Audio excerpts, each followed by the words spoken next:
Wonder.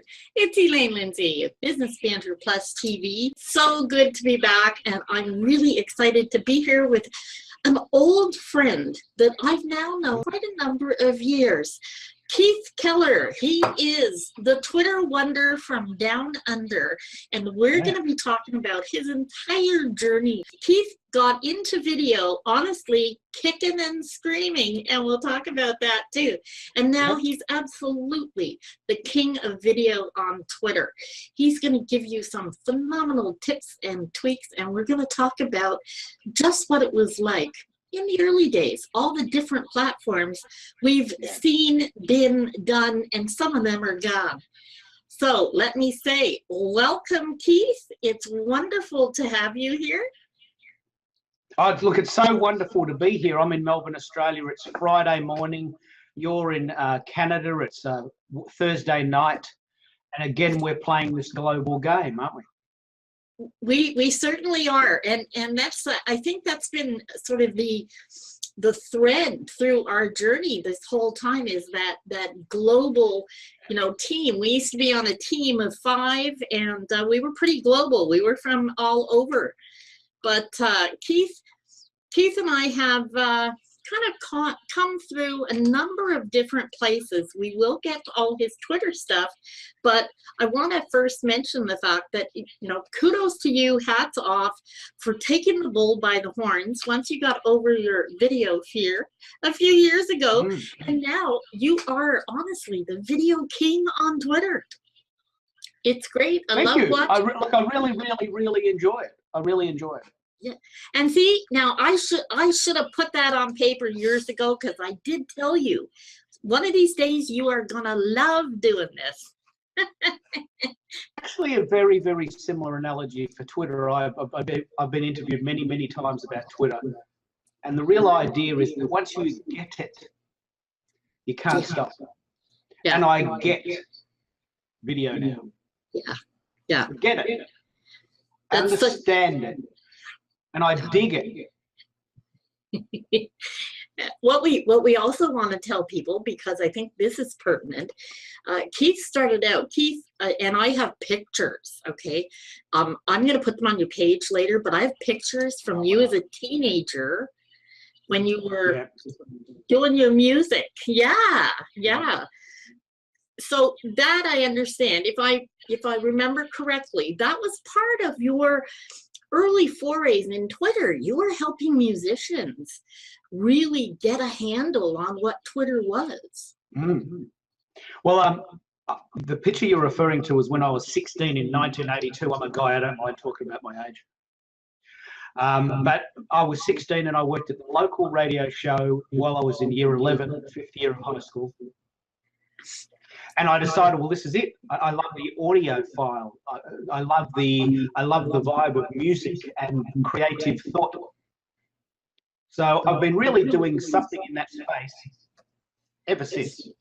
Yeah. But what you're referring to with the radio show, which happened in 2009, is that Blog Talk Radio, which is really like Blab or YouTube Live without video. It's just a radio format. Yeah. Allowed us to have a radio show once a week and share our knowledge. Yeah, and what that meant was that we could share our knowledge, be global and sort of a content strategist, if you like. Because the opposite of that in 2008, remember what was happening in 2008, 2009, people were putting physical things in the letterbox and advertising in the local paper and going to meetups every Wednesday night. And even then, even in 2008, 2009, I knew I just didn't like that model. Yeah. I prefer this model. You're in Canada. It's actually so far away, it's tomorrow. Yeah. You're tomorrow.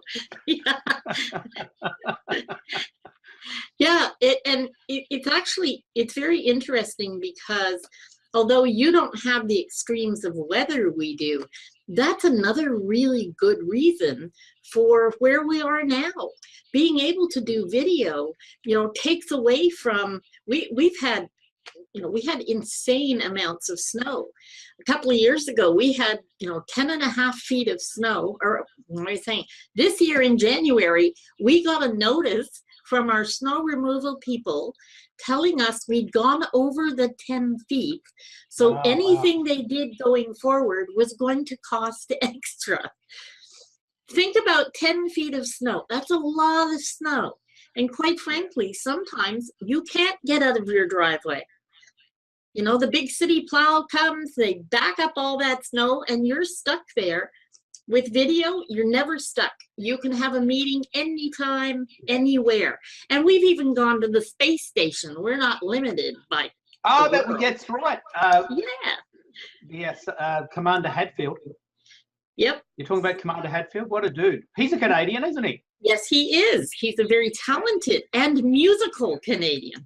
That's right. Space Odyssey at 1,000 feet, 1 million feet, where however far away the moon is. A whole lot of feet. Picking up on what you just said about the idea of snow, I recently, and I'm interested in exploring the different platforms, I recently tried an experiment with Periscope, which means I pick up my physical phone and I go somewhere and I interview someone.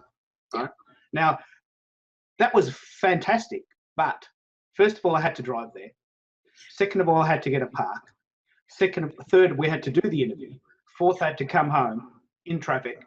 Fifth, I then had to find a way to get it off Periscope and into some other format so I could share it. And the format we're now trying here, YouTube Live, and what I personally love, Zoom, allows us to do this video with people who don't live in your town. Yeah. That's the most important thing.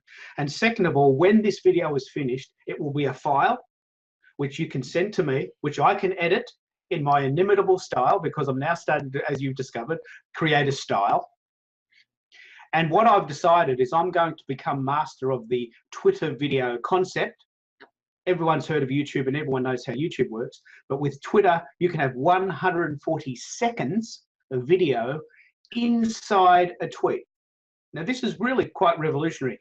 Twitter video has been around for a long time, but for a long time it was 30 seconds. And I just couldn't get excited about that length. But now that it's 140 seconds, I can tell a little bit of a story in that time. Yeah. And I can bookend it, as you call it, with a little bit of theme music and some funky stuff. And I can spend 2 minutes telling a story and 10 seconds going in and out of it. And suddenly that's like a mini movie.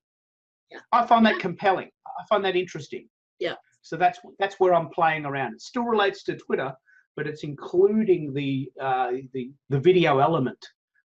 And if you want to know more about that, I've done 6 so far at #ZoomChatTV. Just a little, but I mean, it's just a little bit of fun. I haven't got a product from this yet. I'm just having fun, because my piece of the pie is that I love to learn, but more importantly, I love to share what I've learned. Yeah, absolutely. That is, I know for a fact that is absolutely true. What's really cool about the Twitter concept and that 140 seconds, you know, it's really easy to do an hour-long talk. I don't mean easy, but it's easier to do an hour talk than it is to do a 10-minute talk. So even so, to make it a 2-minute with your intro, outro, you really have to drill down to the core of what you want to say so that you're making it really useful and engaging for the viewer. And I think that's the part that I find the most inspiring. Yeah. I've seen many really cool videos on YouTube that go 20 minutes, and they're great. Yeah. But after about 6 or 7 minutes, I'm getting a bit edgy. Yeah. Yeah. I'm thinking, okay, well, I love this, but I don't want to. I personally don't want to sit in front of my screen and watch YouTube videos all day. I know lots of people do that, but I don't want to do that. And so I've decided, and I'm really proud of this, I'm just going to master this 140 seconds. We all, I mean, that's quite cute. 140 characters for a tweet, 140 seconds for a video. It's quite symbolic. Yeah. Oh, yeah. So it's quite symbolic, and it's unique to Twitter. You can do it on Instagram in 1 minute. You can do it on Vine, or you could do it in Vine in 6 seconds. But I don't resonate with those lengths. Yeah, Vine obviously isn't around anymore in its original format. So I'm just exploring it, and with the help of you, I am actually also translating that to YouTube, and we'll see how that translates. It might not cross over. Oh, It I might think not. it'll We'll do. see. I think it'll do just fine. And the reason for that, Keith, there's a lot of people that are more succinct. Okay, Seth Godin does blogs sometimes that are barely a couple of sentences. Yeah, I've seen. Okay, this. but Yeah. he gets the point across. So Yeah. 140 seconds can be a whole story. It can. Okay, there's nothing wrong with that, and I think it really feeds and speaks to the type of creative that you are, because it allows you to really pack a whole story into that little bit, and those stories can be much more engaging, much more interesting. Yeah. And quite frankly, let me share one of my secrets here. This is actually a bit of a power tip. please. I'm guessing most people that are watching this video are thinking, 2 minutes. How am I going to tell my story in 2 minutes? Well, you don't actually have to tell it in 2 minutes. You can edit it. Yeah. Yep. Now, the thing that I'm finding really, really, really exciting, and I'm going to edit down some of these videos to show you exactly how this is done, is that I'm just using Windows Movie Maker because that's the level of tech that I'm at the moment. Yeah. It's a simple program. It's mono. You know, one video file and one audio file. I'm guessing iMovie is already better than that, but I have a PC. So the original piece that I'm going to share with you, which is Twitter Magic 123, was 8 minutes long. Yeah. Yeah. And I got it down to 2 minutes and 18 seconds with the magic of editing. Because there's times that you go, well, you know, there's 3 seconds I could have cut out. And so with a little bit of magic editing and some cool effects to indicate that you are editing, you can suddenly it sort of becomes a little bit like a mini segment on the TV. It's actually a fascinating project.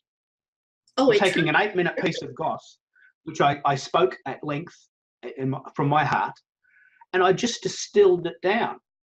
I took out some ums and ahs and I added some B-roll, and suddenly I've got this 2 minute and 18 compact version. Yeah. It's the same story. I just took out all the ums and ahs. Well, and that's, so I'm going to master this. Well, and the funny thing is, okay, all the good speaker trainers who work with speakers over and over again tend to do that anyway. Not necessarily the 140 seconds, but it doesn't matter how long your speech is or how long your series or your episode is. It's always good to go back and edit. So this is a prime new format for people to be able to really put their own spin on. And you talk about Movie Maker. There is nothing wrong with Movie Maker. There's a lot of free video editing software out there, but Movie Maker is quite simple. And for the type of editing that you need to do, it's really all people need. Yeah. Okay, I do much longer videos. My interviews with people are at least a half an hour, sometimes longer. So you need a slightly more oomph in order to edit these things. And we do even longer videos when we're doing trainings, etc. So it's a little bit different. But those videos that are under, say, 20 minutes, it's really great to use something that's quick and easy. You know, it's not really difficult to think about. It just does what it needs to do. And you can get some really decent transitions. And hey, I'm a PC user too. I don't have a problem with that. Well, the thing that I love about this, and this is why I'm so glad that you've caught me when I'm fresh, because this is really fresh. Yeah. And this is like, I'm only a couple of weeks in. I've only done 6 videos in total. Yeah. The great thing that I love is that I've always been very visual anyway. And I've been exploring the idea of visuals to highlight my tweets. We know that 73% of people, when they're interviewed, say they prefer to read tweets that have got photos in them. There's a huge uptake of tweets that have got images. Yeah. But recently, people have said, "Well, wouldn't it be great if you could get that image to move?" And so I've been exploring the idea of GIFs, these silent little funky things that move just to get your eye, just to get your attention. Hello, like boomerang. which is this really cool app that just allows you to go, hey, for 6 seconds. I might boomerang that, right? And then that suddenly becomes a little loop. Yeah. Now, why that's really important is that there are 9,000 tweets a second. Yep. 9,000 tweets going down every second. Now, in order to get, because you and I both, we only work with people that have got their mojo. They've got a great charity, they've got a great book, they've got a great event coming up, they're doing a crowdfunder, they're in an amazing band, they've just released an album, they've got a TV show. We only work with the people that have got, they've got stuff they want to get out. Yeah? And we're competing with hundreds, millions, 328 million people. Yeah. 120 million of those live in the US. And so by trying these little tricks, if you like, we're just basically saying, I do know my stuff, but I'm not just going to put it in a boring little line. I'm just going to make a little funky video for you. Well, you want to catch their attention. You want to catch their attention. In fact, Mari Smith calls thumb-stopping content.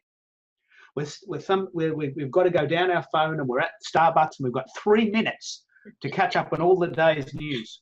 Yeah. And I'm saying it because it sounds ridiculous, but it's the truth, isn't it?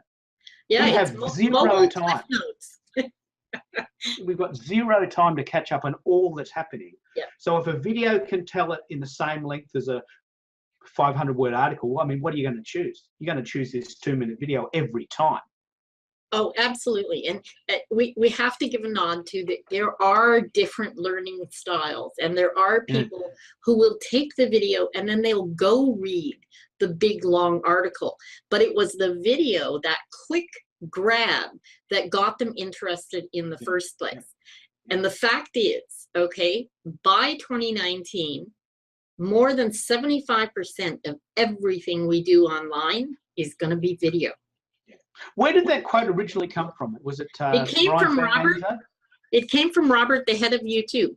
He said it originally in 2012 at the Consumer Electronics Show, and he reiterated it in January, I think, this year.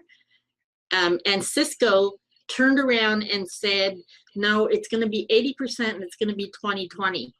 And Robert, his last name begins with a K, and I don't want to butcher it because I always say it wrong.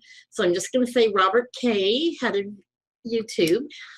He said he was going to stick by his original prediction and say, yes, over 75%, but by 2019. Yeah. Well, and we're seeing it now. We are seeing it now. Okay. GIFs and little videos here and there. Yeah. I'm talking to someone yesterday who was talking about BombBomb.com.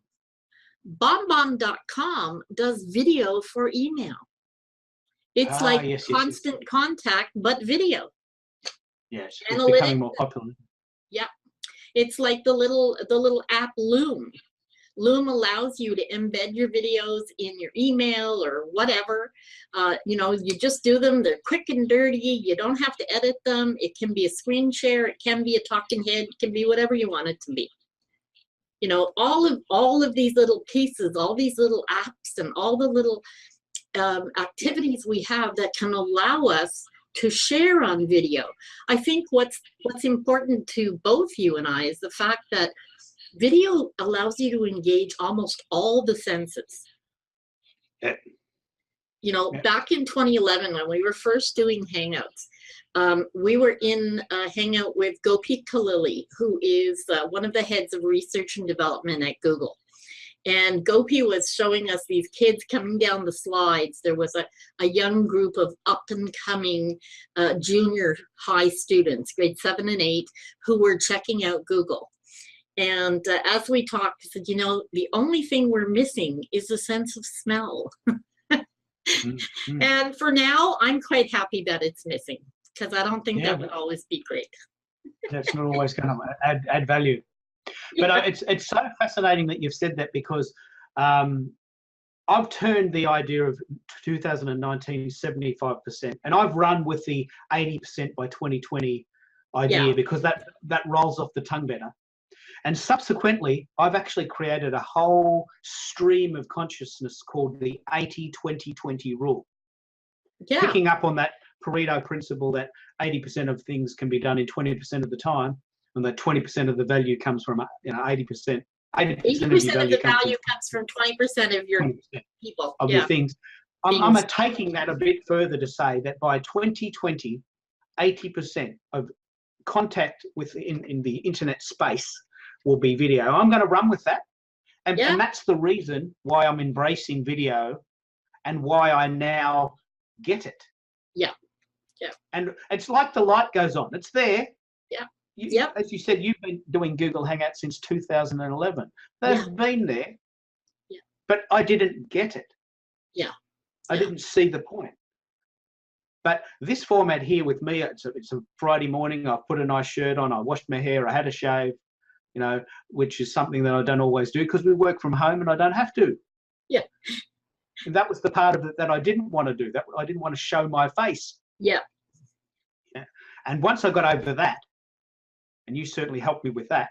Once I got over that, suddenly I'm here and I'm talking, and I'm sharing with a whole new group of people that prefer this style of contact. Well, it's easier to get to know, like, and trust someone when you can see them. Yeah, yeah. You know, because there's all the animations and all the and the accent. You know, yeah. I don't speak like Canucks. I got this funny way of speaking, haven't I? I mean, I've got this raucous like accent. Yeah, it's only funny to some people. What's really interesting and what I want to point out to people, we're going to add the link to the first interview we did with Keith. Oh, yeah. Back in 2013, I think. Okay. 2012, 2013. We did an interview with you in Hangouts on this show early on. And it was funny because I remember telling you that because the very next show was Dr. Karen Keller. Not related. She's in the States. Not related. Had 2 Kellers that month. So we're going to add it to your current page on the new site so people can see the difference in you. Believe me, it's not that much different. Keith still looks like Keith. I think you're eternally young. I think you're eternally young. Yeah, well, I mean, this is actually what keeps me young. You know, like I was saying this, I just saw the other day that there's this great quote. What makes us old is the thought that we're getting old. Yeah. Well, what keeps me young is that I'm on a new project. I'm 21 again. I'm going to master video. I've done, you alluded to in the show notes, I've got 194 podcasts on SoundCloud. You know, I've ticked that box.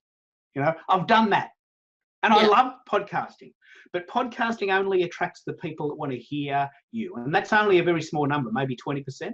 Yeah. You talked about learning styles. 40% of people love video. They love to see it. They're visual.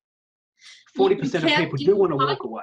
Yeah, but you can do podcasts that have video now. Of course, but not face to camera videos. Yeah. So that's fine. There's the audio component. Michael Stelzen, Social Media Examiner, is my favorite podcast. I listen every week on my iPod. Every week. Every week. Oh, Lewis House. All right, Lewis House and all the different people that. And the reason why podcasting works, just to let you know if you're not exploring that, is that I go for a walk. I go to the beach. Yeah. I'm in the car. I'm on a plane. I can't really do much else. Right? Yeah. So 20% of people have podcasts. There are still people, and there will always be people who want to pick it up and take it away and read it. They want to read. Yeah. There'll always be people like that. And the great advantage of reading is you can get a much deeper dive. Yeah. But there is a growing number of people that want to see it, and this is the group of people that I want to capture, you know, and welcome into my community and join theirs. Yeah. I don't remember what the first ad was. This is like a long time ago, and I'm not sure what it was, but the tagline for the ad was, "It's the next best thing to being there." And I've said since Hangouts started, since we could do any kind of video, that video really is the next best thing to being there. Yeah. You know? Sometimes it's better.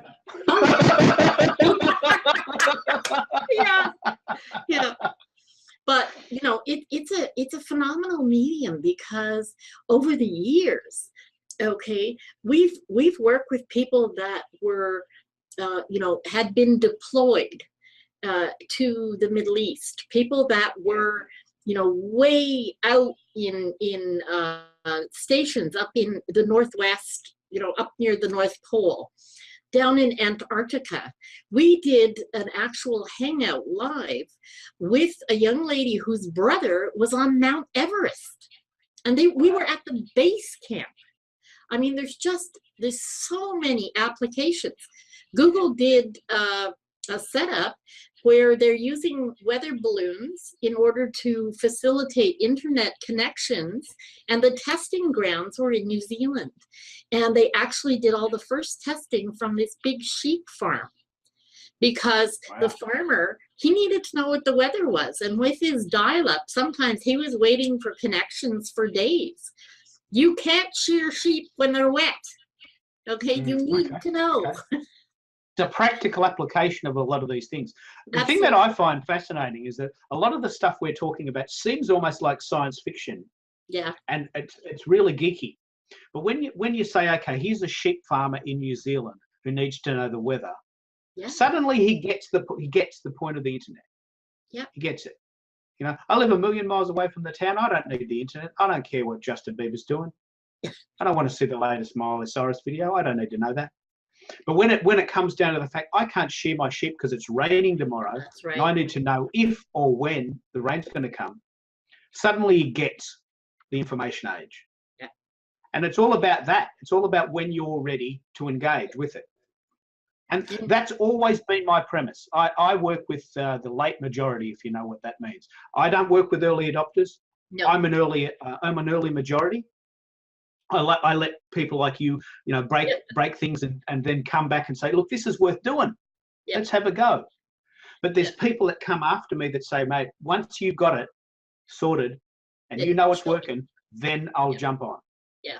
And that's my tribe. They need to know that we've been there before. We've broken a few bits and pieces and we've put it all back together again, and it's no risk. Yeah. And it's not laziness, it's just busyness. We're so busy these days and there's so many new things to try that they are distracting. Oh my God, yeah. Okay. And the funny thing is, we talk about, let's get a little further afield, because of what you do, because you're working with video, you talk about using a smartphone. Okay. If you're going out on location and you're doing videos, you need a phone to work with, right? Mm-hmm. What do you do with your phone? How often, how tied are you to the phone? You talk about me personally? Yeah. Yeah, that's a good question.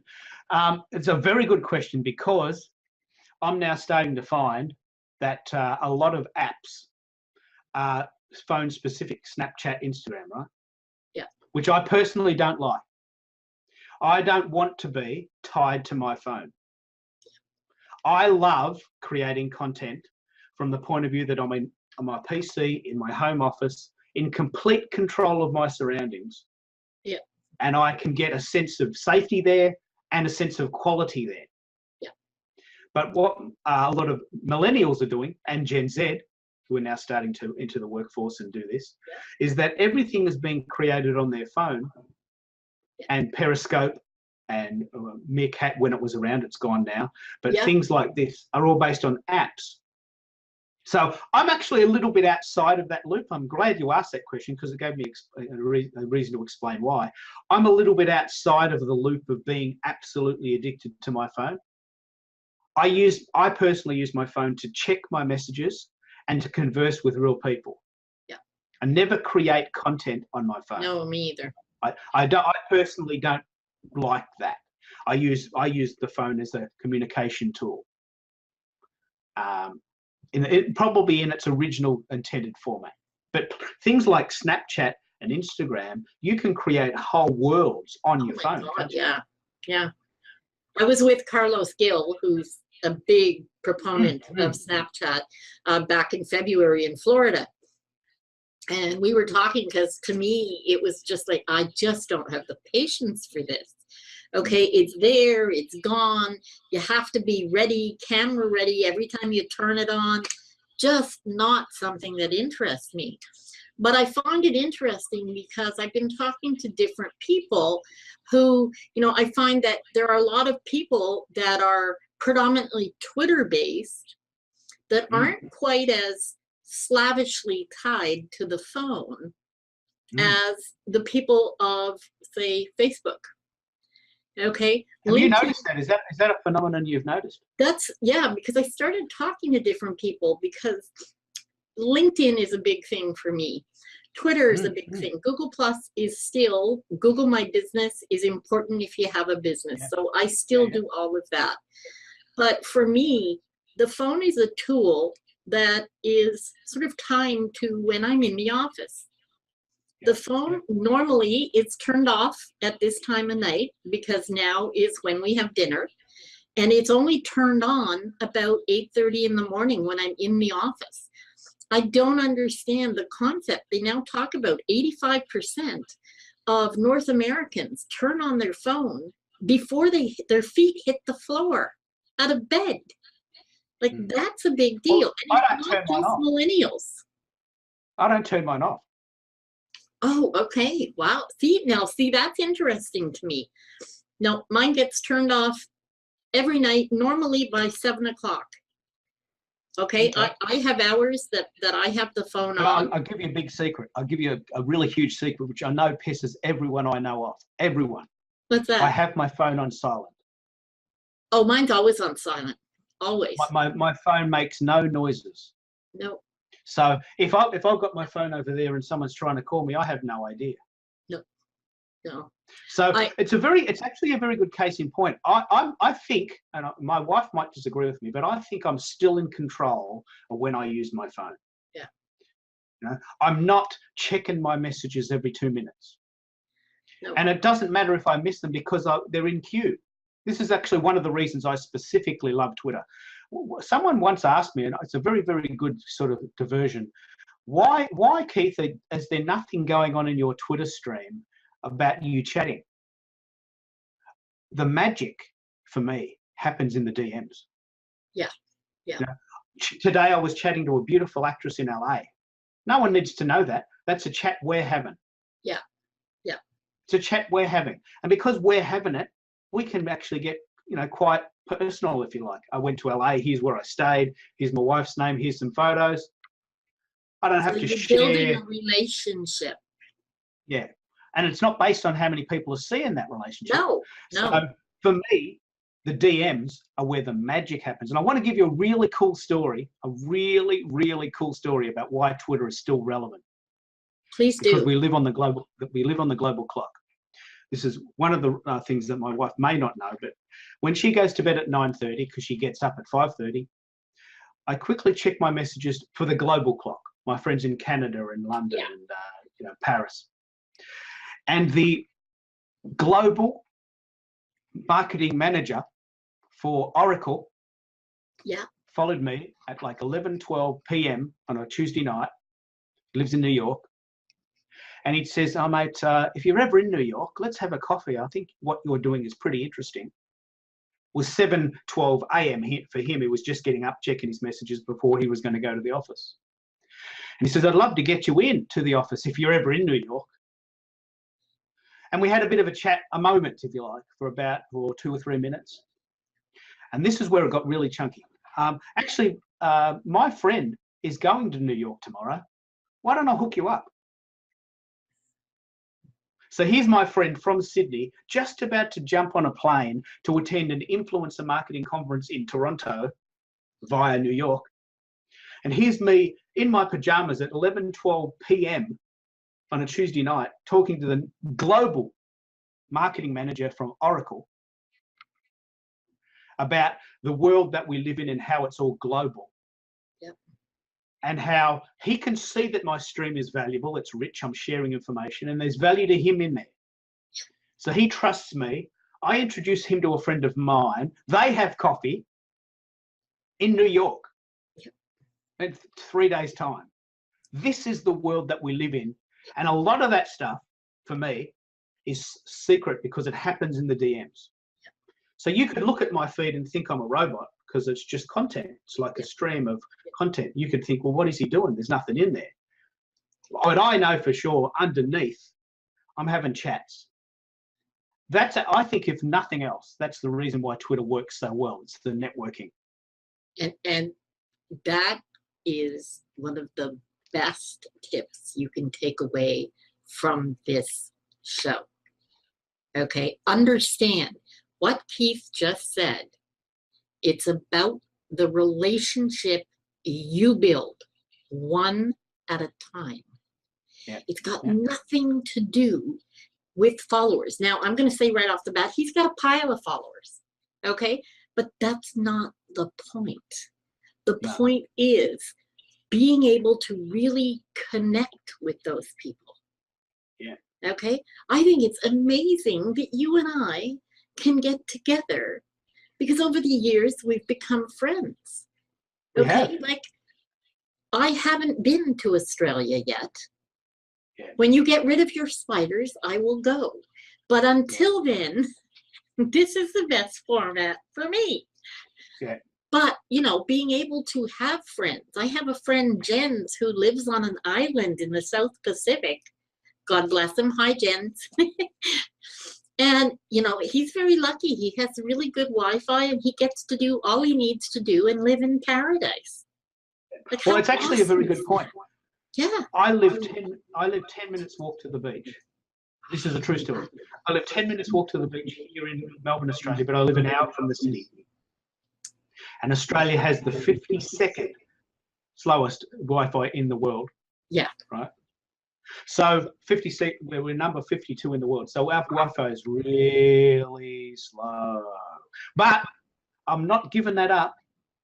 I'm not giving up the fact that I can walk to a cafe and watch dolphins. And this is really cool. There's a resident seal that turns up every weekend and just hangs out in our beach. There's a resident seal. It's become like a local personality. And every weekend we all just hang out. There's a seal sitting there chilling. So I'm prepared to put up with the slow Wi-Fi. The lifestyle, but I'm not missing out on anything because you're filling me in on all of the good apps like Loom. But I want to share one more story just to wrap this right up. Yes, to really completely compel this story. I went for a walk on Saturday and I was listening to the Social Media Examiner show like I always do. And it was about 5 o'clock when the sun was setting and I took a photo just because it was a great sunset. I just happened to take a photo. And when I got back, this is a true story. The CMO for Microsoft Europe, the CMO for Microsoft Europe, followed me on Twitter at 5 o'clock on a Saturday afternoon. So in the exact style that I talk about, I actually went into my DMs and I said, hello, Cara, how are you going today? She's in Amsterdam. What's Amsterdam like this time of year? It's sunset here. Check this out. Right, this is where it gets really chunky. She goes, mate, I grew up in Melbourne. Oh my God. In Mentone, 3 minutes from my house. Yeah. So here's the CMO of Microsoft Europe. Saturday morning, probably just having a coffee in a cafe in Amsterdam. And here I am at sunset and a beach in Edithvale, a 3-minute walk from her house where she grew up. And suddenly, we've got this instant connection. Yeah. Now, how else could that have happened? Yeah. Now, what other format would that have happened? Now, the reason why that's happened to me is because I'm open to the idea of DMing people. Which alludes to, and when we get to the tip I'm going to share is Twitter Magic 123. Stay open to this. These things happen. Cara is now really funky. She's always been funky, but she's now my friend. Yeah. And when she comes to Melbourne next, maybe for Christmas, or she's going to come to my house, or we're going to go and have a coffee. Yeah. So anyone who thinks that it's a waste of time has not got it. They just haven't turned on to the power. Yeah. Understand. If people just understand, okay? Keith like usual, beat me to the punch because I told him I always ask for a tip for the viewer. But that's okay, because I have to reiterate, that was like not just gold, that was platinum bonus. Take that to the bank. Okay? There is not a better way in the world to make a good connection. And I'm going to add my own little story, because as Keith knows, and some of my viewers know, I mentored with Mari Smith. Mari is the Canadian Scotswoman, and I'm the Scottish Canadian, because I spent my first years and she spent her middle years after she turned 12 in Scotland, but we both have Scottish parents. I was born in Edinburgh. When we were first getting together back in 2010, 2011, we talked about Scott Monty. Scott Monty was with Ford, and Scott Monty was, you know, a great guy who really understood from the get-go how social media worked. He was on Twitter all the time. Well, I happened to drive a Ford Escape, and it's a hybrid. And I had some really interesting questions about the batteries, because I always wondered, like, the whole back end of my car is batteries. What the hell happens when they conk out? So I took it upon myself to send him a message, a DM on Twitter, asking about the batteries. He not only got it back to me, he asked, you know, what year is it? And we started talking about my car and how I ended up with this hybrid, and, you know, what the lifespan was. They tested these batteries for over 30 years. And quite frankly, I adore my car. I will always drive a Ford Escape hybrid because it's amazing. But that relationship came about, one, because I didn't let fear get in the way. And two, because all kinds of people are open to relationships. You know, some of the people that you and I have met through these various social networks is really quite incredible. You know, in the years gone past, that we might have thought that they were a little bit out there, a little bit above us. We were below them. There was this sort of this hierarchy. But if you realise that people are people, Scott Monty is a person with a family and a wife and kids maybe, and a job, just like us. A house and a job and a wife. And if you relate on that level, and you don't invade their privacy and get too kooky, then they're sure they're happy to help, because ultimately, this is what I've noticed: awesome people always help, because there's always room. There's always a way. There's always time. Absolutely. I've always said, my grandmother taught me, everybody puts their pants on one leg at a time. Everybody. So we all have that human commonality, and caring, concern, and common courtesy will get you anywhere. Now that's your tip for the day.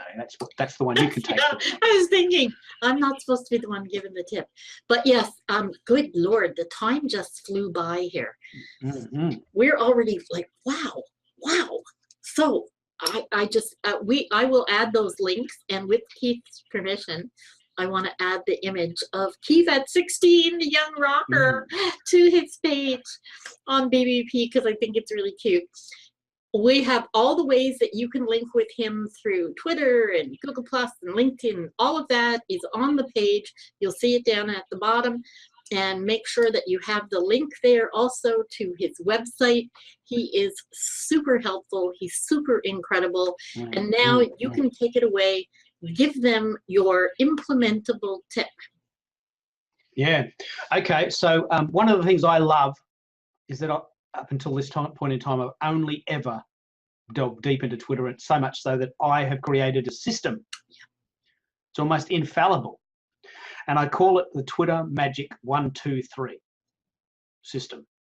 Follow first, follow back, follow up. Now, this is really infallible.